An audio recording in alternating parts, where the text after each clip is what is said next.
Bago kami umalis ni Tay sa bahay ni na Clarita, ay nag-bike muna kami. Paikot-ikot kami sa mga pilapil. Kaya kanina, nakasandal ako sa mayaman niyang dibdib at pilit tinutuklas sa mga banyagang damdaming gumigising at nagpabangon ngayon sa akin. Sana nga'y malaki na ako. Nagbigay ng lakas ng loob sa akin ang sinabi ni Clarita para seryosohin ang alok ni Kuya Jomari na magpatuloy na ako kay Kasatur. Actually, nung isang taon pa sana, kaya lang ninenyervyos ako. Ganito kasi ang nangyari. Ikatlo ako sa pila ng mga tutuliin ni Kasatur. Nauna si Macario, nakaklase ko, at sinusundan ko naman si Ronnie na matanda sa akin ng 2 taon. Pare-pareho na kaming hubo noon. Naggangata na ng dahon ng bayabas na siyang itatapal sa magiging hiwa sa aming patutoy. Nang hiwain ng patutoy ni Macario ay napasigaw ito ng malakas. Tama na po, palahaw nito. Kitang-kita ko kung paano nabiyak sa pamamagitan ng labaha ang pinakaibabaw ng balat ng patutoy ni Macario. Naghiwalay yon at agad dumaloy ang masaganang dugo. Sa lakas ng palahaw niya, para siyang bakang kinakatay. Si Ronnie na sinusundan ko ay nagsuka at pagkatapos ay hinimatay. Nang lumingon ako sa mga kasunod ko sa pila, isa-isa na silang nagsasalawal uli at nagtakbuhan. Sa takot ko, nagsalawal na rin ako at sumama sa mga kumaripas ng takbo. Ang lakas ng tawa ni Kuya Jomari nang malaman niya yon na natakot ako. Payo niya sa akin, sa susunod, dapat ikaw ang mauna. O kaya ay wala kang kasama. Hindi bale, ako ang magsasama sa iyo kay Kasatur. Hindi niya ako nakumbinsi noon. Sabi ko, ay susunod na taon na lang. Pero ang nakita kong pagkahiwa ng balat ng patutoy ni Macario ay laging nagbibigay sa akin ng takot. Kumbaga, nagkatatruma na ako sa isang ritual sa buhay ng isang lalaki na dapat niyang daanan para maging ganap ang pagkatao. Wala na sana akong plano noon na magpatuli. Ngayong dumating si Clarita, may dalahilan na ako para magbago ng plano. Ngayon pa lang ay patutunayan ko sa kanya na magiganap akong lalaki na maipagmamalaki niya. Nagsilbi siyang motivational force para maalis ang aking phobia sa labaha at kay Kasatur. Pagbalik namin ni Itay, agad kong pinuntahan si Kuya Jomari. Ang nanay lang niya ang nasa bahay nila. Umalis daw si Kuya Jomari at baka nagpunta kay Aling Ising na maghuhuweteng. Si Aling Ising ay isang byuda na walang anak. Namatay ang asawa nito sa bangungot. Pagkakain daw kasi ay natulog agad, hindi na nagising. Maganda si Aling Ising at may pagka-Latina ang features. Malaki ang balakang, maliit ang baywang, at maganda rin ang hubog ng dibdib. Kayumanggi, matangkad, at medyo kulot ang buhok. Parang siya ang bida sa pelikulang Malena. O siguro ay parang pinaitim na Rosana Roses, 60 pounds ago. Bukod sa pagbabataya sa wedding ay siya rin ang tagagupit sa mga kababaihan sa amin. Ang balita noon ay maraming naniligaw sa kanya matapos mabyuda pero parang wala na siyang magustuhan. Mahilig tumaya sa wedding si Kuya Jomari at kung minsan ay tumutulong siya kay Aling Ising sa pagpapataya. Sabi niya sa akin, 15 sentimos sa bawat piso ang porsyento niya sa pagpapataya. Kapag may tumatama, nabibigyan pa siya ng balato. Si Kuya Jomari ay napaka-enterprising. Lahat ay pinapasok para magkapera. Sinundan ko siya kina Aling Ising. Ang bahay ng biyudang nagweweting ay isang katamtamang kubo na nasa loob ng bakurang napapalibutan ng mga halamang namumulaklak.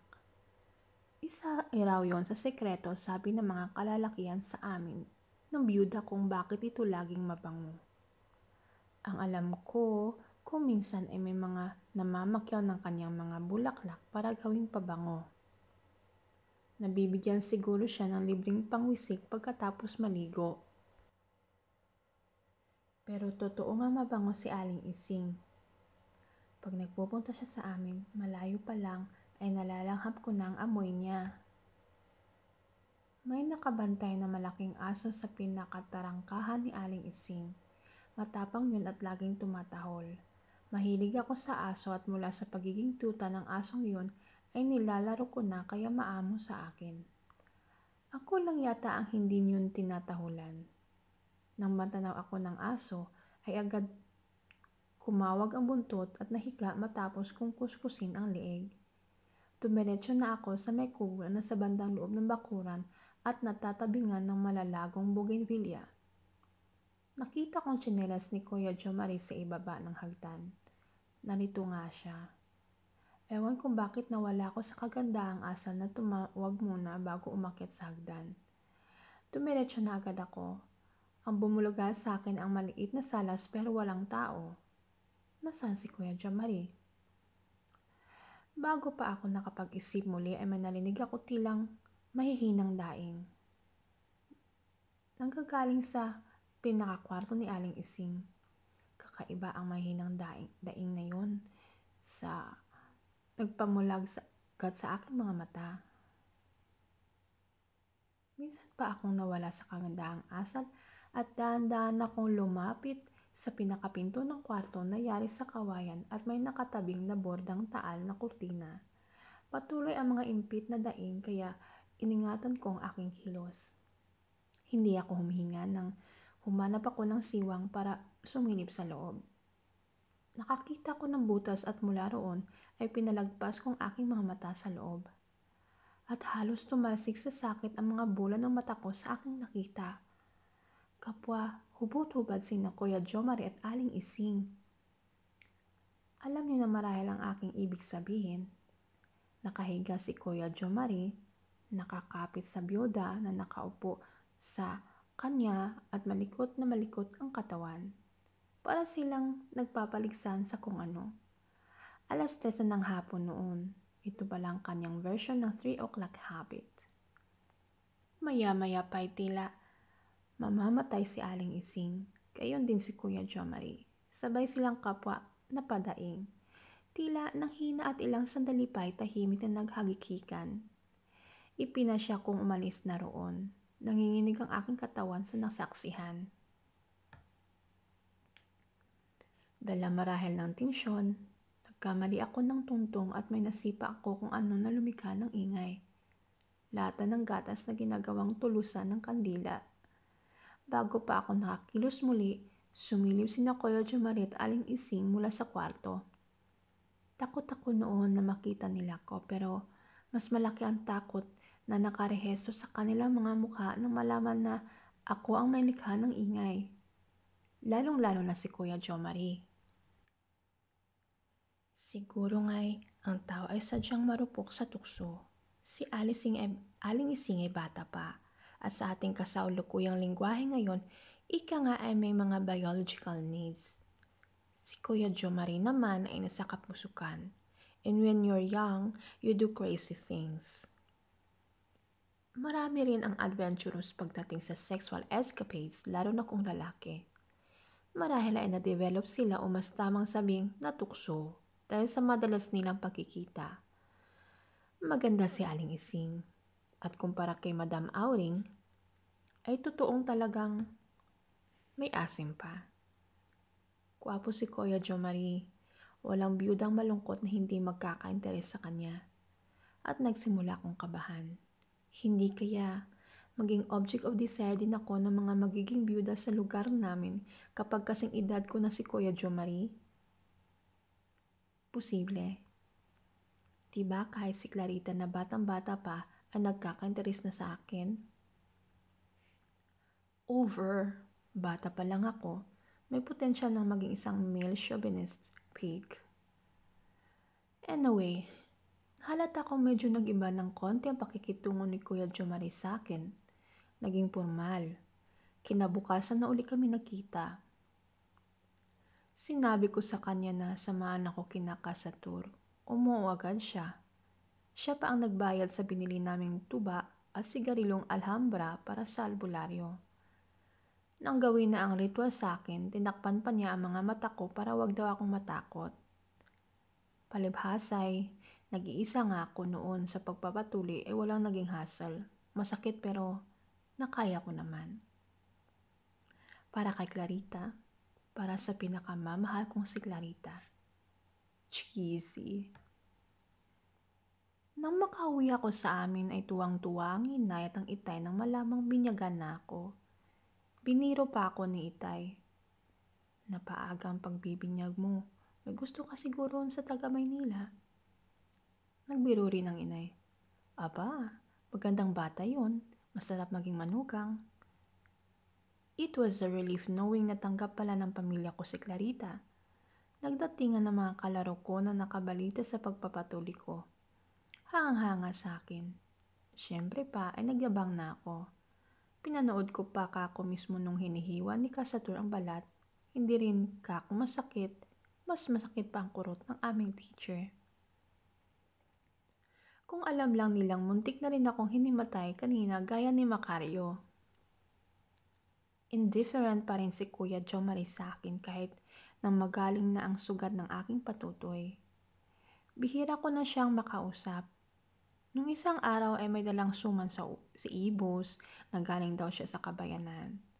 Bumili rin siya ng goma para sa tirador. Nakita raw niyang luma na ang goma ng tirador ko, palitan ko na raw at baka madisgrasya pa ako. Habang inaayos niya ang tirador ko ay dumaan ang pickup truck ni na Clarita. Kumaway siya sa amin, lumapit kami. Iniisa-isa pala nila ang mga kapitbahay namin para sa isang imbitasyon. Papunta na raw sa abroad si Jerry, magpapadispidida. Nag-usap sila ni Kuya Jemari. Hindi ko alam kung bakit nawala na ang insecurity ko na baka mapaibig na si Clarita. Siguro'y dahil naniniwala ako na mas gusto ni Clarita na makapag-artista kaysa magkaroon ng kasintahan. Bukod pa sinabi niyang hindi naman ganoon kalakas ang attraction niya sa pinsan ko. Pansamantala, kaya ng isang ordinaryong bata, ang bagong tirador ang umagaw ng aking atensyon. Nakausap ni na Clarita sina itay at inay na nangakong pupunta sa despedida para kay Jerry. Nang makaalis si na Clarita ay may isa pang panauhin kami na dumating, si Aling Ising. Bahagya silang nagtinginan ni Kuya Jomari at pagkatapos ay umalis na ang aking pinsan. Kinausap naman ni inay si Aling Ising. Manghihiram pala ng kudkuran ng niyog. Niyaya ito ni inay sa aming silong. Linisin mo muna ever ang kudkuran niyong niyog. Utos ni inay sa akin. Baka kinalawang na matagal ko nang hindi nagagamit. Napaupo sila sa isang bench na nagsimulang maghuntahan. Topic nila ang pamilya ni na Clarita. Nilinis ko naman ang kudkuran ng niyog. Iniabot ko yun kay Aling Ising. Ang laki na ng bunso mo, punan ni Aling Ising sa akin. Nginitian niya ako at nagpakita ng giliw. Para bang pinalalabas na wala akong alam na lihim nila ni Kuya Jomari. Iniisip ko rin siguro'y nakikiramdam kung may napagkwentuhan na ba ako sa natuklasan ko sa kanila ng pinsan ko. Kapag nagpupunta sa amin si Aling Ising ay kinakagapan niya ako dahil sabik daw siya sa bata kasi nga'y walang anak. Oo, at binata na yan, sagot ni inay. Nagpatuloy na yan kay Kasatur ng isang araw, sinamahan ni Jomari. Bahagya akong namula, pati ba naman yun ikinuwento pa ni inay? Ewan ko kung nagkaroon na lang ako ng malisya, pero may nakita akong pilyang ngiti sa mga labi ni Aling Ising. Sumulyap pa siya sa aking harapan at kumislap ang mga mata. May nililigawan na siguro, tumawa siya. Yung dalagitang galing Maynila ang gusto niyan, tudyo ng aking ina. Naku, laging nagpupunta yun dito at hinahanap yan. Magkakamanugang yata ako na mistisahin, bulalas ng aking ina. Si Clarita ang tinutukoy ng aking ina.